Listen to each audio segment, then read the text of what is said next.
এখানে অনেক মানুষকে শয়তানে কামড়িয়েছে, তারপর হচ্ছে যে পোকামাকড় কামড়িয়েছে।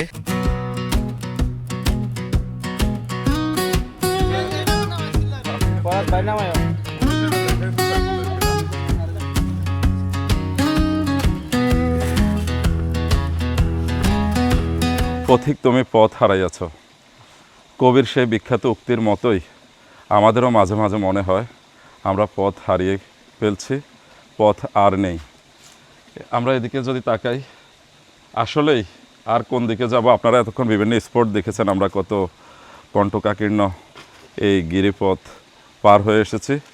তো ইনশাল্লাহ আমরা বাকিটাও যাব। আমরা সোনাইছড়ি এসেছি, কিন্তু একদম অপরিচিত। মানে আমাদের মনে হচ্ছে সবচেয়ে ভালো হচ্ছে যে সীতাকুণ্ড, কিন্তু না, আমরা সেটাকে মনে হয় ছাড়িয়ে গিয়েছি।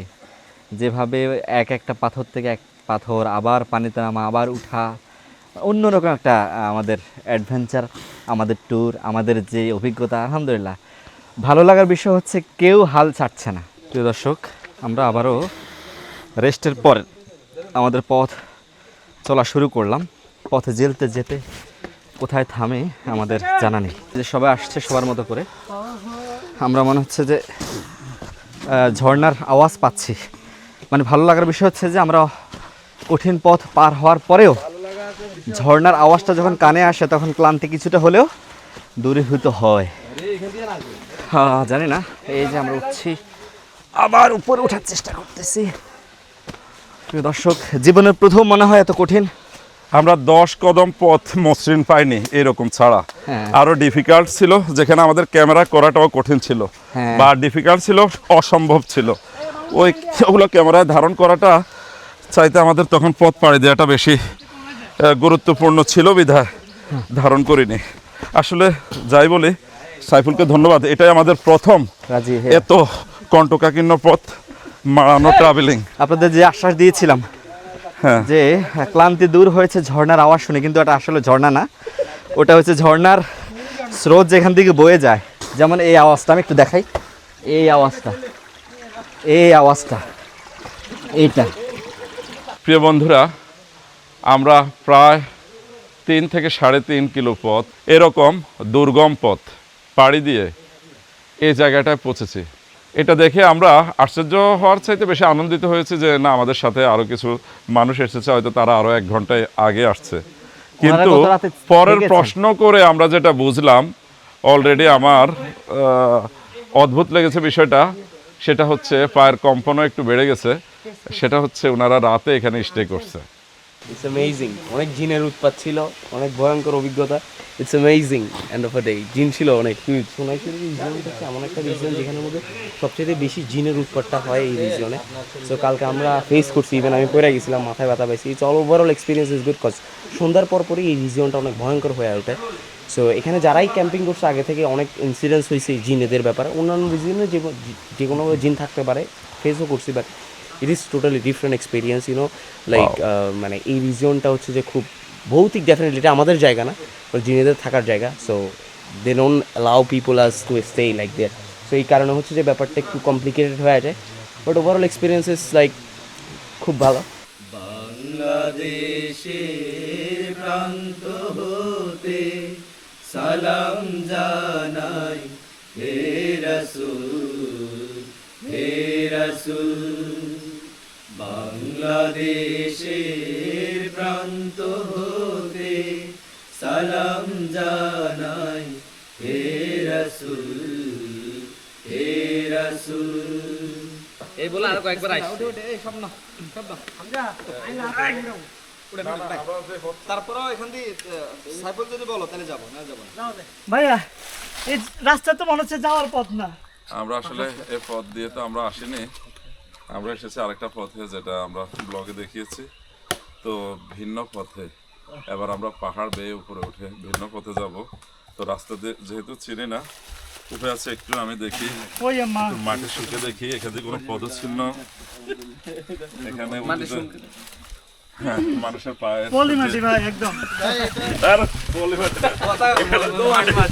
আমরা এই পথ একদমই চিনি না, আমাদের গাইডও চেনে না। গাইড সামনে যে সাইফুল ফরহাদ, তারপরে চলছে, দেখা যাক। আমরা অবশ্য টাকা ব্যাক দিচ্ছি।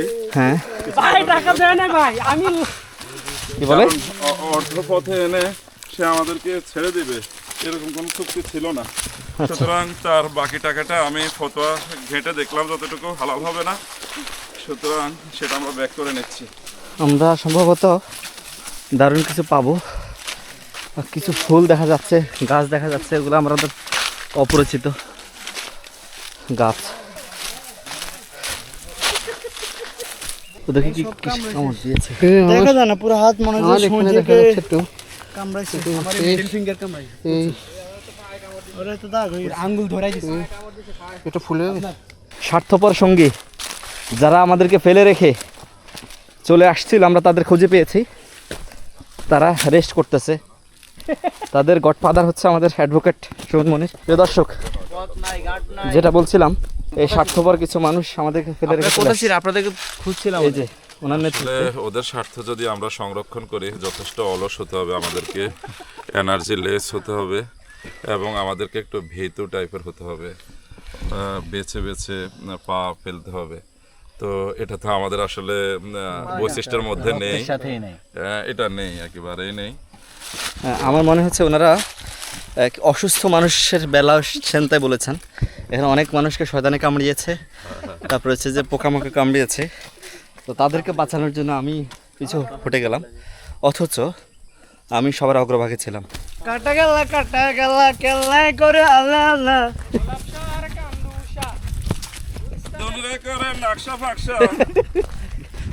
দর্শক আবল তাবল গান গাচ্ছে, তাদের অবস্থা ভালো নেই, একমাত্র আমি ভালো আছি। আমরা এই যে সরু পথে এগোচ্ছি, আমরা একদম সমতলে চলে আসছি, আমাদের প্রত্যাশিত সেই জায়গা যেখান থেকে আমরা শুরু করেছিলাম সম্ভবত, না? আমি ভালো আছি, আলহামদুলিল্লাহ, আমি ভালো আছি, কিন্তু পাটা ব্যথা করতেছে, এখনও পুরোপুরি বোঝা যাচ্ছে না, তবে শক্ত আছে। আমরা একে একে সবার একটু অনুভূতি জানতে চাইব, কার কী অবস্থা। প্রথমে আমরা জানতে চাই অনুপম শিল্পী গোষ্ঠীর সাবেক পরিচালক শিল্পী শরীফুল ইসলাম ভাইয়ের কাছে, পুরো জার্নিটা কেমন ছিল আজকের এ পর্যন্ত? জি, আসসালামু আলাইকুম। আলহামদুলিল্লাহ, পাহাড় আগেও পাড়ি দিয়েছি, তো বাস্কেটটা ব্যতিক্রম ছিল, এইভাবে এরকমভাবে আশা করি নাই। মধ্যখান দিয়ে পড়ে গেছিলাম পা পিছলে, এই কারণে হাঁটুতে একটু ব্যথা হয়েছে। তো সদোয়া করবেন, ইনশাল্লাহ শীঘ্রই সুস্থ হয়ে যাব। আর আজকের অনুভূতি মোট কথা সবগুলা ছাড়িয়ে গিয়েছে। নতুন একটা জায়গায় আসছিলাম, যদিও আমার মাথায় ছিল ভিন্ন একটা জায়গায় যাব, তবে সাইফুল ফরহাদ ভাইকে অসংখ্য ধন্যবাদ অজানা অপরিচিত একটা জায়গাতে আনার জন্য। সব মিলে আলহামদুলিল্লাহ খুবই ভালো লেগেছে। তো সব মিলিয়ে আজকের ট্যুরটা ভালো লেগেছে।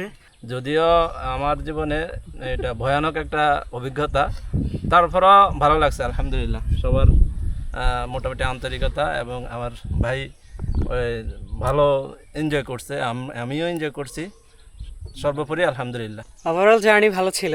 এটা আমার এবার না, আর অনেকবার আসছি, সামনে আরও আসবো, প্লাস আমার কাজে যেহেতু এটা ইন্টারেস্টিং বিষয় হচ্ছে যে মানে জাহিদ ভাই বলার পরে চিন্তা করলাম যে অনেকগুলো জায়গা দিচ্ছে, অনেকগুলো। তো সেই ক্ষেত্রে হচ্ছে গতানুগতিক থেকে আমরা যারা এই কেন্দ্রিক আর কি গোষ্ঠী কেন্দ্রিক যদি বলি, আমরা হচ্ছে একরকম ট্যুর দিই, যাই গান গাই, একটু ছবি টবি তুলে তারপর চলে আসি। সো এবার চাইলাম যে আসলে এর বাহিরে কিছু আছে এটা দেখানোর জন্য আর কি। তো সেই জায়গা থেকে এই সোনাঝুরি ট্রেল, তারপরে হচ্ছে চন্দ্রনাথ পাহাড় দিস নর্মাল কাজ, এইটা একেবারে যারা নতুন তাদের জন্য অনেক কিছু আর কি। তো এইটাই আমি একেবারে স্বাভাবিক মনে করলাম যে ওনারা এটা পারবে, এটা নিয়ে আসলাম। ভালো, অনভিজ্ঞ না কেউ, সবাই কষ্ট হচ্ছে, সবারই বুঝতে পারতেছি আমি, তাও এটা অসাধারণ ছিল। জি প্রিয় দর্শক, আমরা তো সেই ঈদের আগে থেকে পরিকল্পনা নিয়েছি আমরা ট্যুরে যাব, তো শেষ পর্যন্ত আমরা এসেছি। আমাদের যাকে বলেছে সে সেভাবে রাজি হয়েছে। তো আমাদের এই ট্যুরে একজন অভিভাবক দরকার ছিল, আমাদের সিনিয়র বড় ভাই। তো ভালো লাগার বিষয় হচ্ছে উনি আমাদের সাথে থাকতে মনে হয় পছন্দ করেন, সেজন্য আমরা প্রস্তাব দিতেও খুব স্বাচ্ছন্দ্য বোধ করি। আমাদের সুমন মনির ভাই, অ্যাডভোকেট সুমন মনির ভাই, ওনার অনেক ব্যস্ততা আছে, আমারও অনেক ব্যস্ততা ছিল, এখন আমি ফ্রি, সে জায়গা থেকে আমি এসেছি আর ওনাকে নিয়ে এসেছি। সর্বশেষ উনি আমাদের জন্য এসেছেন অনেক ব্যস্ততা সহকারে। তো আমরা ওনার কাছ থেকে শুনি সার্বিক বিষয় মিলে ওনার ভ্রমণ কাহিনী, অথবা ওনার আমাদের সাথে সর্বশেষ আসার সিদ্ধান্তটা সব মিলে কেমন ছিল ওনার জার্নি, শুনবো। আসলে অনুভূতি বলতে একটু গানের কথাই বলি, সেটা হচ্ছে অভিমান জমে জমে আমি ব্যথাহীন, আহারে জীবন আহা জীবন, জলে ভাসা পদ্ম যেমন। তো এই ট্যুরটা যতটা আমরা সহজ মনে করেছিলাম। আমরা চিত্রায়িত ওভাবে করতে পেরেছি কিনা আপনাদেরকে ভিডিও চিত্রে, আর এইভাবে ধারণ করা আসলে ডিফিকাল্ট, কারণ আমরা নিজেরা পথ অতিক্রম করাটাই আমাদের জন্য কঠিন ছিল। তো বারবার আমরা থমকে গিয়েছি, একটু অভিমান করেছি কিছুটা, খানিকটা মিষ্টভাবে। তো এক পর্যায়ে হাঁটতে হাঁটতে মনে হয়েছে না, কিছু ট্যুরে এরকমই হওয়া উচিত। আর সর্বশেষ ঘুরে এসে মনে হলো যে আসলে জীবনটা এরকমই, পদ্ম পাতার মতো, এটাকে সহজ করে ভাসিয়ে রাখতে হয়, খুব ইজিলি নিতে হয়, তাহলেই বোধহয় জীবন উপভোগ করা হয়। ভালো লাগলো।